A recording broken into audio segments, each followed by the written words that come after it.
Students, आज हम अपनी फर्स्ट बुक भारतीय अर्थव्यवस्था का विकास का चैप्टर 7 आगे कंटिन्यू करेंगे, जिसका नाम है निर्धनता। स्टूडेंट, अगर आपने अभी तक चैप्टर 7 के पार्ट 1, पार्ट 2 एंड पार्ट 3 को नहीं देखा है तो पहले उसे देख लीजिए, ताकि आपको ये चैप्टर आगे और अच्छे समझ में आए। सो स्टूडेंट्स, अब हमारा टॉपिक आता है सरकार द्वारा निर्धनता को दूर करने के लिए अपनाए गए उपाय अथवा निर्धनता उन्मूलन कार्यक्रम। स्टूडेंट्स, इसमें निर्धनता को दूर करने के लिए सरकार द्वारा पंचवर्षीय योजनाओं के अंतर्गत कुछ कार्यक्रम चलाए गए थे, जो इस प्रकार है। पहला है स्वर्ण जयंती ग्राम स्वरोजगार योजना। स्टूडेंट्स, इस योजना में स्वरोजगार के लिए पहले से जो योजनाएं लागू की गई थी उनको इसमें शामिल किया गया था। इस योजना के अंतर्गत गांव में भारी संख्या में छोटे छोटे उद्यमों की स्थापना की गई थी। इन छोटे उद्यमों को व्यक्तिगत रूप से तथा सामूहिक रूप से स्वयं सहायता के आधार पर संगठित किया गया था।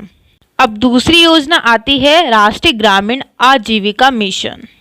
स्टूडेंट्स, इस योजना को आजीविका भी कहा जाता है। ऐसा अनुमान है कि इस योजना से 90 लाख लोगों को स्वरोजगार के अवसर मिलेंगे। अब इस कार्यक्रम का नाम बदल दिया गया है। अब इसका नाम बदलकर दीनदयाल अंत्योदय योजना रखा गया है। अब तीसरी योजना आती है संपूर्ण ग्रामीण रोजगार योजना। स्टूडेंट्स, इस योजना को 1 सितंबर 2001 में शुरू किया गया था। जवाहर ग्राम समृद्धि योजना तथा रोजगार स्वासन योजना को इस एक योजना में मिला दिया गया है।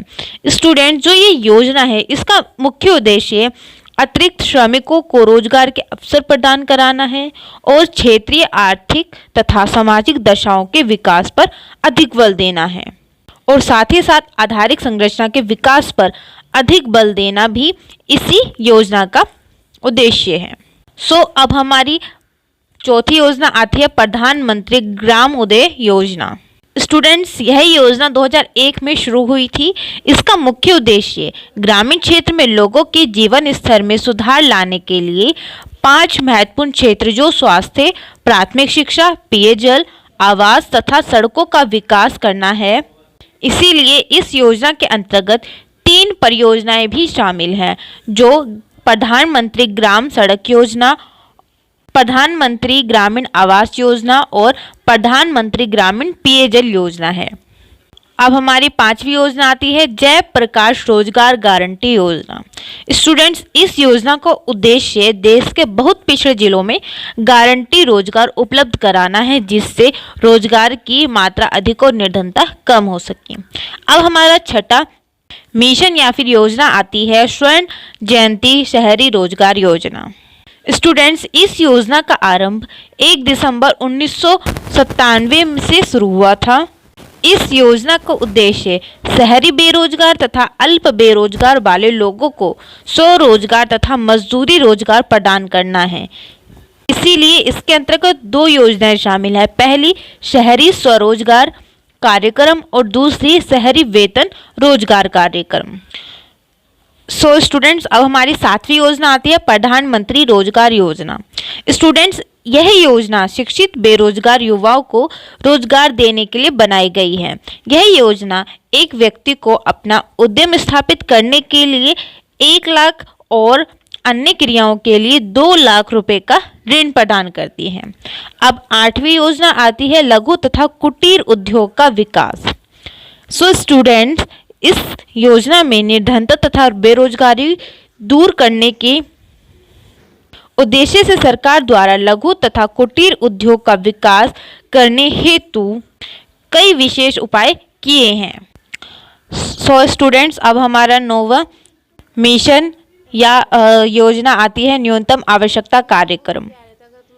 स्टूडेंट, सरकार ने 5वीं योजना में निर्धन लोगों के जीवन स्तर को ऊंचा उठाने के लिए न्यूनतम आवश्यकता कार्यक्रम लागू किया था। ये कार्यक्रम है प्रारंभिक शिक्षा, प्रौढ़ शिक्षा, ग्रामीण स्वास्थ्य, ग्रामीण जल आपूर्ति, ग्रामीण सड़कें, ग्रामीण विद्युतीकरण, ग्रामीण आवास तथा शहरी तंग बस्तियों के पर्यावरण का सुधार।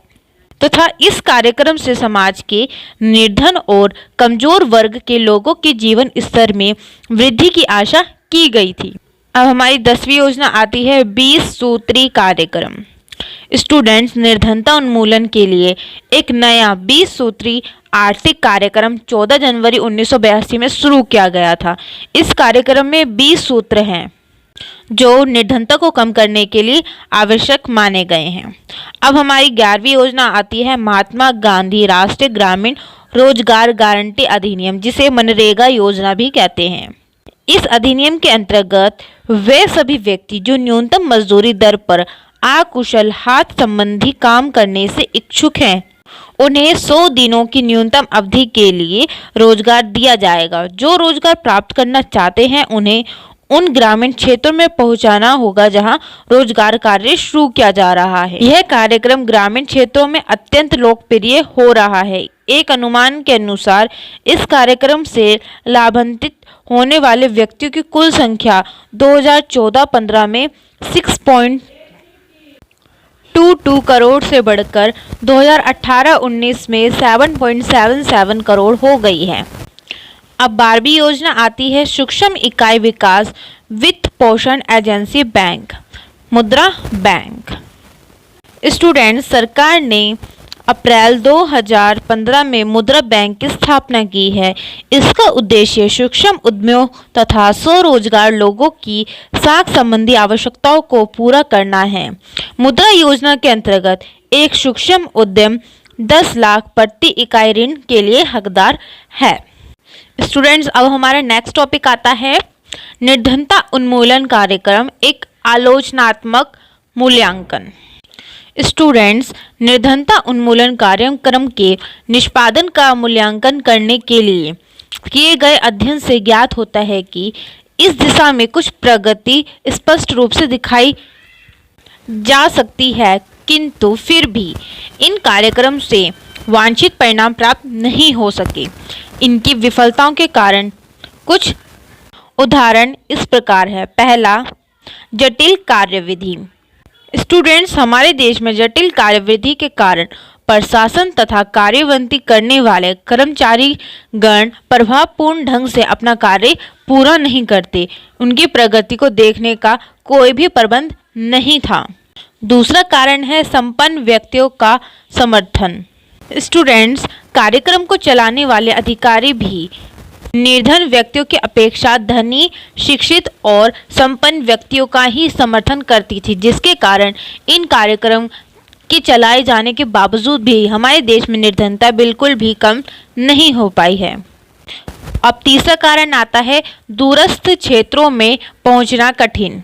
इसके अंतर्गत यह बताया गया है कि दूरस्थ क्षेत्रों में रहने वाले तथा निर्धन ग्रस्त जो गांवों के भीतर भाग में रहते थे की अवहेलना की गई और उन तक पहुंचने का कोई भी प्रयास नहीं किया गया। अब चौथा कारण आता है निर्धनता की परिभाषा स्पष्ट नहीं। स्टूडेंट्स, हमारे देश में निर्धन या फिर निर्धनता की परिभाषा को स्पष्ट नहीं किया गया है, जिसके कारण कई गैर निर्धन व्यक्तियों ने कार्यक्रम का लाभ उठाया है और जो वास्तव में निर्धन है वो इन कार्यक्रम से अभी भी वंचित रह गए हैं। अब हमारा पांचवा कारण आता है वितरण संबंधी पैकेज में रिसाव।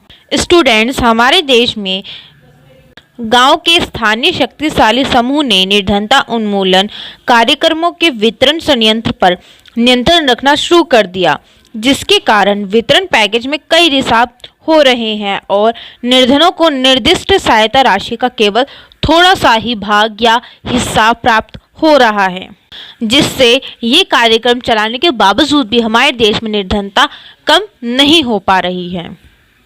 सो स्टूडेंट्स, अंत में हम कह सकते हैं कि सरकार द्वारा बहुत अधिक राशि निर्धनता उन्मूलन कार्य पर खर्च करने के बावजूद भी निश्चित रूप से इस कार्यक्रम के अच्छे परिणाम नहीं दिखे हैं, क्योंकि बड़े पैमाने पर भ्रष्टाचार के साथ सरकार का अकुशल वितरण संयंत्र निर्धनता उन्मूलन कार्यक्रम की असफलता का एक प्रमुख कारण बनता जा रहा है, जिसके कारण हमारे देश में निर्धनता का उन्मूलन नहीं हो पा रहा है।